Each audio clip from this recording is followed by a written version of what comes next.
रामायण में रावण की कथा में उसकी वीरता, अहंकार और पराजय का वर्णन तो हमें हर जगह मिलता है, परंतु उसकी पत्नी मंदोदरी की कहानी अक्सर अनसुनी रह जाती है। वो एक ऐसी स्त्री थी जो न केवल अत्यंत सुंदर थी, बल्कि उसमें अपार धैर्य, समझ और प्रेम भी था। मंदोदरी का हृदय अपने पति के प्रति प्रेम और धर्म के प्रति निष्ठा के बीच लगातार खिंचाव में रहा। लंका की रानी मंदोदरी रावण को समझाने का प्रयास करती थी कि उसका अहंकार और अधर्म उसे विनाश की ओर ले जा रहा है। उसने कई बार रावण से सीता को लौटाने का आग्रह भी किया।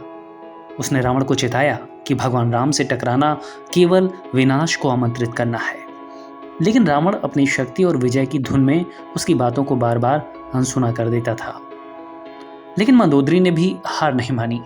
एक रात जब लंका में चांदनी फैली हुई थी और समुद्र की लहरें उफान पर थी, मंदोदरी अकेले अपने महल की छत पर बैठी थी। उसके मन में एक विचार आया।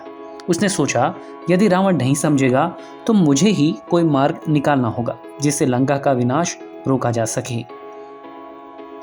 अगले दिन मंदोदरी ने एक योजना बनाई। उसने अपने सबसे विश्वासपात्र सेवक को राम के शिविर में भेजा, एक संदेश के साथ कि लंका की रानी उनकी सहायता करना चाहती है। राम और लक्ष्मण इस अप्रत्याशित संदेश से हैरान थे, परंतु उन्होंने मंदोदरी की विवेकपूर्ण प्रकृति के बारे में सुना था। मंदोदरी ने संदेश में लिखा था, हे राम, मैं आपकी धर्म और सत्य की राह को समझती हूँ।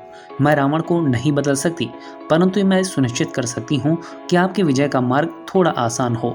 युद्ध में जो भी योजना हो उसमें मेरा हृदय आपके साथ रहेगा।